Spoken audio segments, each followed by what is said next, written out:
Good morning all of you. ધોરણ 9 હિન્દી.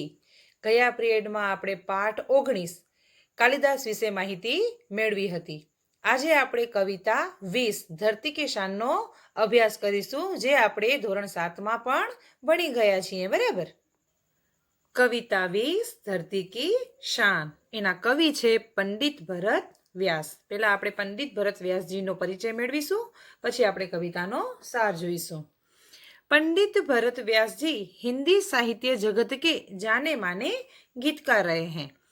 आपका जन्म राजस्थान के चूरू नामक गांव में हुआ था। आपने कई गीत काव्यों की रचना की है। आपकी गीत रचनाएं हिंदी फिल्मों में से ली गई हैं। आपकी रचनाओं में विभिन्न मानव मूल्य प्रस्तापित हुए हैं। प्रस्तुत गीत सन 1958 में आई हिंदी फिल्म गाँव गोरी से लिया गया है। इस गीत में मनुष्य की महत्ता को देखते हुए मनुष्य को सबसे बुद्धिमान बताया है। मनुष्य ने अपनी बुद्धि और कठोर परिश्रम के बल पर जल थल और नभ में तमाम उपलब्धियां अर्जित की हैं। मनुष्य ने अपनी शक्ति से प्रकृति को बहुत सीमा तक अपने अनुकूल ढालने में सफल हुआ है। कवि बताते हैं, मनुष्य की शक्ति के सामने कोई भी कार्य असंभव नहीं है। मनुष्य जो चाहे वह प्राप्त कर सकता है, यानी कि मनुष्य ही धरती की शान है। यही भाव काव्य में अंतर्निहित है। यह हमारी महानता का प्रमाण है। धरती की शान तू भारत की संतान, तेरी मुट्ठियों में बंद तूफान हाय रे, मनुष्य तू बड़ा महान है. કવિએ મનુષ્યને બહુ જ મોટો મહાન કહ્યો છે. હે ભારત માતાના સંતાન, તું આ ધરતીનું ગૌરવ છે. તારામાં તોફાનને પણ મુઠ્ઠીઓમાં જકડવાની તાકાત છે. મુઠ્ઠીઓ મેં બંધ તૂફાન હાય રે, મનુષ્ય તું બડા મહાન હે. ખરેખર હે મનુષ્ય, તું બહુ જ મોટો મહાન છે. તું બહુ જ મોટો શક્તિશાળી છે. तू जो चाहे पर्वत पहाड़ को फोड़ दे, तू जो चाहे नदियों के मुख को भी मोड़ दे, तू जो चाहे माटी से अमृत निचोड़ दे એટલે કે નિકાલના. तू जो चाहे धरती को अंबर से जोड़ दे, अमर तेरे प्राण मिला तुझको वरदान, तेरी आत्मा में स्वयं भगवान हाय रे, मनुष्य तू बड़ा महान है. કવિ કહે છે કે તું પર્વત, હે મનુષ્ય, તું ઈચ્છે તો પર્વતને પણ તોડી શકે છે. નદીઓના પ્રવાહને, એના વેણને પણ વાળવાની શક્તિ તારામાં છે. તું ઈચ્છે તો મામૂલી માટીમાંથી પણ અમૃતને કાઢી શકે છે. ધરતીને આકાશ સાથે પણ તું જોડી શકે છે. હે મનુષ્ય, તારા પ્રાણોને અમર રહેવાનું વરદાન મળ્યું છે. તારા આત્મામાં સ્વયં ભગવાન રહે છે, એટલે તને મરવાનો ભય ન હોવો જોઈએ. તું એટલો શક્તિશાળી અને મહાન છે. નયનો મેં જ્વાલ તેરી, ગતિ મેં ભૂચાલ. ભૂચાલ એટલે ભૂકંપ અને જ્વાલ એટલે અગ્નિની લપટ. તેરી છાતી મેં छिपा महाकाल है, મહાકાલ એટલે શિવ. પૃથ્વી કે લાલ તેરા હિમગીરીશા ભાલ એટલે મસ્તક કપાલ, અને લાલ એટલે પુત્ર. તેરી ભ્રુકુટી એટલે ભોહ મેં તાંડવ કા તાલ है.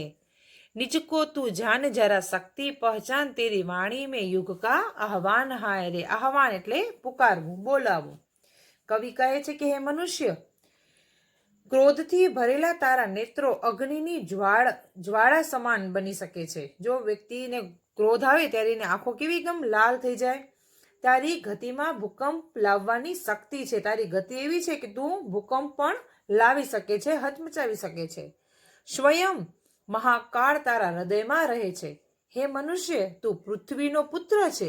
તારું મસ્તક હિમાલયની જેમ ઊંચું છે. તારી ભ્રમરોમાં ભગવાન શિવના તાંડવના નૃત્યનો લય છે. જોયું છે તમે બધાએ શિવનું તાંડવ? કે છે કે એવો નૃત્ય કરવાનો, વિનાશ કરવાની શક્તિ છે. મનુષ્ય, તું તારી જાતને ઓળખ.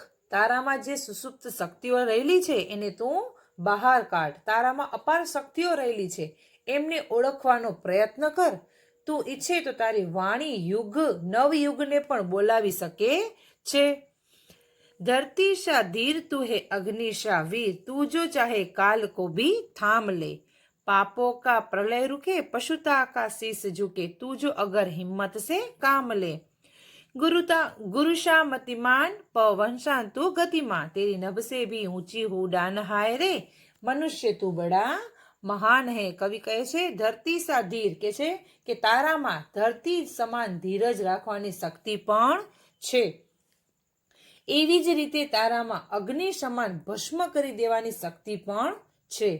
હે મનુષ્ય, તું જો નિશ્ચય કરે તો કાળને આગળ વધતો પણ રોકી શકે છે. તારામાં એટલી બધી અદ્ભુત શક્તિઓ રહેલી છે જેથી આજે ધરતી પર પાપોના જે પૂર આવ્યા છે તું જો ચાહે તો એમને રોકી પણ શકે છે.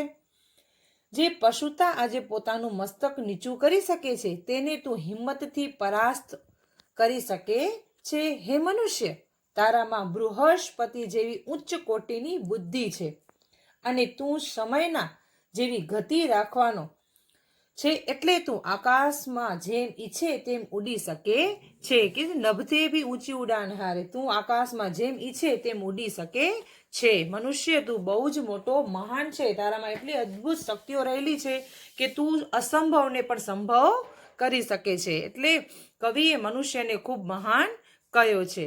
તો વિદ્યાર્થી મિત્રો, તમે પણ આનું લેશન કરી આનું તો પહેલા તમે આ કવિતાનો મહાવરો કરી એનું લેશન કરી અને મને મૂકી દેજો.